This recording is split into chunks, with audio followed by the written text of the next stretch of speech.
இந்த திமுக கூட்டணி மேல ஒரு சந்தேக பார்வை வைத்துக் கொண்டே இருக்கிறார்கள். அது மட்டும் இல்லாம அதிகமா இந்த சந்தேக பார்வை விசிக மேலேயும் வைக்கப்பட்டே வருது.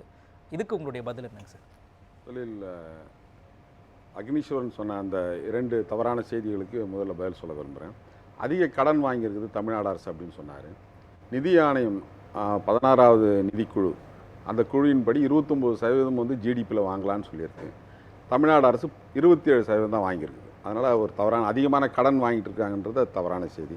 ரெண்டாவது, சாதிவாரி கணக்கெடுப்பு வந்து மாநில அரசு ஏன் எடுக்கலை அப்படின்னு ஒரு கேள்வி வச்சார். மாநில அரசு சாதிவாரி கணக்கெடுப்பை எடுக்க முடியாது. அது சென்சஸ் வந்து யூனியன் லிஸ்ட்டில் இருக்கக்கூடிய சப்ஜெக்ட்.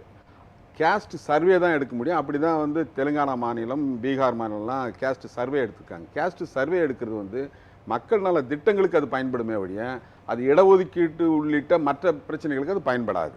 ஆகவே கேஸ்ட் சென்சஸ் சாதிவாரி கணக்கெடுப்பு என்பது அது ஒன்றிய அரசு தான் எடுக்கணும். அது ரெண்டாவது. மூணாவது, இவர் நம்முடைய பொங்கலூர் மணிகண்டன் சொன்னார், ஆளவும் தெரியல வாழவும் முடியல மக்கள் அப்படின்ற மாதிரி சொன்னார். இங்கே குல ஆட்சி நடக்குதுன்னு சொல்ல, குல ஆட்சின்னு சொல்லி அது மக்களாட்சி தத்துவத்தை வந்து அவர் கொச்சைப்படுத்தக்கூடிய விதத்தில் இருக்குது. இந்திய ஜனநாயக நெறிமுறைகளை அதை வந்து கொச்சைப்படுத்தக்கூடிய விதத்தில் இருக்குது. ஜனநாயகத்தில் யார் ஓட்டு போட்டாலும் வெற்றி பெறலாம். ஒரு கட்சிக்குள்ளே யார் வரணும் அப்படின்றத அந்த கட்சி தீர்மானிக்கணும், யார் ஆட்சிக்கு வரணுன்றதை மக்கள் தீர்மானிக்கணும். அப்படி தான் வந்து திமுகவில் இருக்கக்கூடியவர்கள் அவர் முதல்வராக இருக்கட்டும், துணை முதல்வராக இருக்கட்டும், யார் வேண்டுமானாலும் வரலாம். இது வந்து மக்களாட்சி தத்துவத்தில் ஜனநாயகத்தில் இருக்குது. அதை அவங்க வந்து புரிஞ்சுக்கணும். கச்சத்தீவை ஏன் மீட்கலை அப்படின்ற மாதிரி அவர் சொல்கிறார். சரி, திமுக ஏன் மீட்கலை அப்படின்னு கேட்குறாரு. இப்போ வந்து சிந்து நதி நீர் உடன்படிக்கை வந்து இந்திய அரசு ரத்து பண்ணியிருக்குல்ல, 2 அரசுகளுக்கான உடன்படிக்கை ரத்து பண்ணியிருக்குல்ல. அப்படி ரத்து பண்ணிட்டு இப்போ அவங்க கூட்டணியில் தானே இருக்காங்க. அவங்க ரத்து பண்ணி கச்சத்தீவை மீட்கலாமில்ல, அதிமுக நினச்சா மீட்கலாமில்ல. அப்போ அதிமுக பிஜேபிக்கு சொல்லலாம். இது வந்து அவங்க 2 பேருக்குமான பதில். 7வது முறையாக திமுக வந்து ஆட்சிக்கு வரும் அப்படின்ற நம்பிக்கையை வந்து முதல்வர் வந்து தெரிவிச்சிருக்காரு. ஒரு ஆட்சியை பற்றி எப்படி மதிப்பீடு செய்யலாம்னு சொன்னால், ஒன்று qualitative changes and quantitative changes, அது ஒன்று. இன்னொன்று கான்செப்ட் அண்ட் இஷ்யூஸ். இது 2 தான் வந்து ஒரு ஆட்சியை பற்றி மதிப்பீடு செய்ய முடியும். திராவிட முன்னேற்ற கழகத்தினுடைய ஆட்சியை பொறுத்தவரையில் இங்கே குவாலிட்டேட்டிவ் சேஞ்சஸ் என்ன நடந்திருக்குது அப்படின்னு பார்த்தீங்கன்னா, கிராஸ் என்ரோல்மெண்ட் ரேஷியோ இன்றைக்கி 48%. இந்தியாவிலே அதிகமான உயர்கல்வியில் இருக்கிறது மாணவர்களின் சேர்க்கை, மாணவர் சேர்க்கை வந்து ஜிஆர் வந்து கிராஸ் என்ரோல்மெண்ட் ரேஷியோ 48%. இந்தியாவினுடைய சராசரியை விட டபுளாக இருக்குது. பல மாநிலங்களில் 16, 18, உத்தரப்பிரதேசம் அதாவது பிஜேபி ஆட்சி செய்யக்கூடிய மாநிலங்களில் 18-16% இருக்குது. ரெண்டாவது, எஜுகேஷனை பொறுத்த வரைக்கும் ட்ராப் அவுட் வந்து இங்கே குறைச்சல்.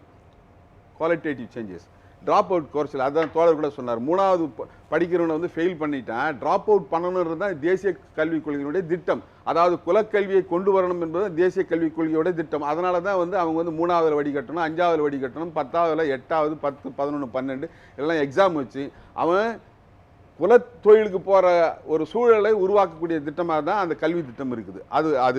அதில் வந்து தமிழ்நாடு வந்து அந்த ட்ராப் அவுட் வந்து ரொம்ப குறைச்சல். இந்தியாவிலே வந்து ட்ராப் அவுட் குறைச்சலாக இருக்குது. அதுக்கடுத்து ஹெல்த் வந்து இன்றைக்கி வந்து முதன்மையான தரமான ஒரு சுகாதாரம் இருக்கக்கூடிய ஒரு மாநிலமாக தமிழ்நாடு இருக்குது. அடுத்தது மக்கள் நல திட்டங்கள். இங்கே குவாலிட்டேட்டிவ் சேஞ்சஸில் மக்கள் நல திட்டங்கள் என்பது எல்லா மக்களுக்கும் பரவலாக, குறிப்பாக பெண்களுக்கு எல்லா நலத்திட்டங்களும் போய் சேரக்கூடிய வகையில் செஞ்சுருக்கு. அடுத்து இன்னொன்று, அதிகமான பெண்கள் வந்து பணிக்கு போகிற மாநிலம் எதுன்னு சொன்னால் இந்தியாவிலே தமிழ்நாடு தான். அப்படி ஒரு குவாலிட்டேட்டிவ் சேஞ்சஸ் இன்னொரு பக்கம் இருக்குது. இன்னொரு பக்கம் குவான்டிடேட்டிவ்னு பார்த்தீங்கன்னா, நீங்கள் சொன்ன மாதிரி ஜிடிபி 9.6, பெர் கேபிட்டா இன்கம் தனிநபர் வருமானம் இன்றைக்கி இந்தியாவிலே நம்பர் 1 வந்து தனிநபர் வருமானத்தில் வந்துருக்குது. அடுத்து தொழில் வளர்ச்சி, அதுவும் வந்து இந்தியாவில் தான் வந்துருக்குது. அப்போ தொழில் வளர்ச்சி, வேலை வாய்ப்பு, இதெல்லாம் வந்து ஒரு மிகப்பெரிய ஒரு மாற்றத்தை உருவாக்கிக்குது. இப்படி தான் நீங்கள் வந்து ஒரு ஆட்சியை மதிப்பிடணும். ரெண்டாவது, கான்செப்ட் அண்டு இஷ்யூஸ். என்ன இங்கே கான்செப்ட்?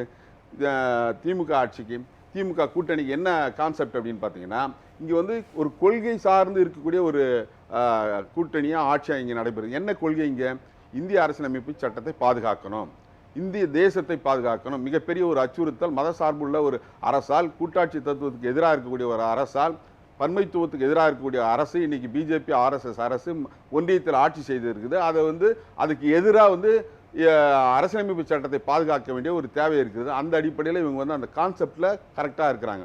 ரெண்டாவது, இருமொழி கொள்கையை வந்து இருமொழி கொள்கையை வந்து அவங்க வந்து கடைபிடிக்கிறாங்க. மும்மொழி கொள்கையை தீர்க்கமாக எதிர்க்கிறாங்க. இந்தி திணிப்பை தீர்க்கமாக எதிர்க்கிறாங்க. இது மூன்றாவது டீலிமிட்டேஷன் இந்த நம்ம மாநில உரிமைகளை பாதுகாக்கக்கூடிய விஷயத்தில் ரொம்ப தீர்க்கமாக அதில் வந்து உறுதியாக இருக்கிறாங்க. அப்படி இந்தி திணிப்பை வந்து எதிர்க்கிறாங்க. அப்புறம் பார்த்தீங்கன்னா இஷ்யூஸ் அப்படின்னு பார்த்தீங்கன்னா இங்கே வந்து அவங்க சொல்லக்கூடியது அதிமுக சொல்லக்கூடியது அல்லது மற்றவர்கள் சொல்லக்கூடியது சட்ட ஒழுங்கு பிரச்சனை ஒரு இஷ்யூவாக சொல்கிறாங்க. அதே போல் விலைவாசி உயர்வு, வரி உயர்வு இதெல்லாம் சேர்த்து அவங்க வந்து ஒரு இஷ்யூவாக சொல்கிறாங்க. அதே போல் வந்து அமைச்சர்கள் மீதான வழக்குகள் இதெல்லாம் வந்து பிரச்சனைக்கெல்லாம் பதில் எது சட்ட ஒழுங்கு இஷ்யூஸ் சொல்கிறீங்களா?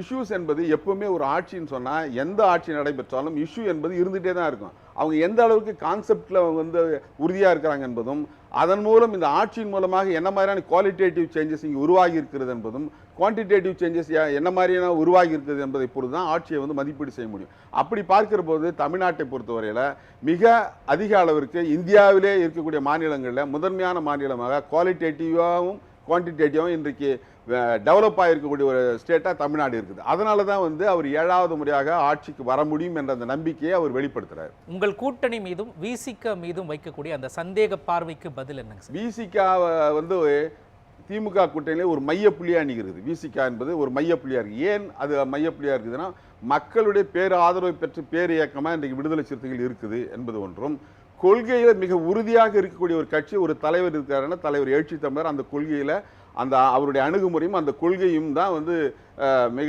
அந்த அதாவது ஐடியாலஜிக்கல் கிளாரிட்டி அது இருக்கக்கூடிய ஒரு தலைவராக இன்றைக்கி வந்து தலைவர் எழுச்சி தமிழர் இருக்கிறாரு. அந்த விடுதலை சிறுத்தைகள் கட்சி இருக்கிறதுனால எல்லாருடைய ஃபோக்கஸும் வந்து விசிக மேலே இருக்குது. ஏன் இருக்குதுன்னா விடுதலை சிறுத்தைகளை திமுக கூட்டணியிலிருந்து எடுத்து விட்டால் திமுக கூட்டணி வீழ்த்த முடியும். ஏன் மற்ற கட்சிகளை காட்டிலும் விசிக மேலே குறி வைக்கிறாங்கன்னா இவங்க தான் அந்த சனாதன தர்மத்துக்கு எதிரான கொள்கை உடையவர்கள் விசிக.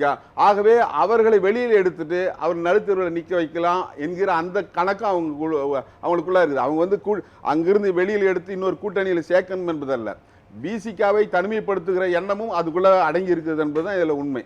ஆனால் திமுக கூட்டணி என்பது திமுக மட்டும் உருவாக்கியதல்ல, திமுகவோடு இணைந்து விசிகாவும் சேர்ந்து உருவாக்கி நாங்களும் சேர்ந்து உருவாக்கிய கூட்டணி தான் திமுக கூட்டணி. அப்படி இருக்கிற போது நாங்கள் ஏன் இந்த கூட்டணியை விட்டு வெளியேறணும்? அப்படி வெளியேறணும்னு அவங்க நினைக்கிறது எதுக்குன்னா திமுக கூட்டணியை பலவீனப்படுத்தணும். ஏன் திமுக கூட்டணியை பலவீனப்படுத்தணும்? திமுக கூட்டணி என்பது திராவிட அரசியல் அதில் அந்த அடித்தளத்தில் உருவாகி இருக்கக்கூடிய ஒரு கட்சி. அது சனாதனத்துக்கு எதிரான ஒரு கருத்தியலை அடிப்படையாக கொண்டிருக்கக்கூடிய கட்சி.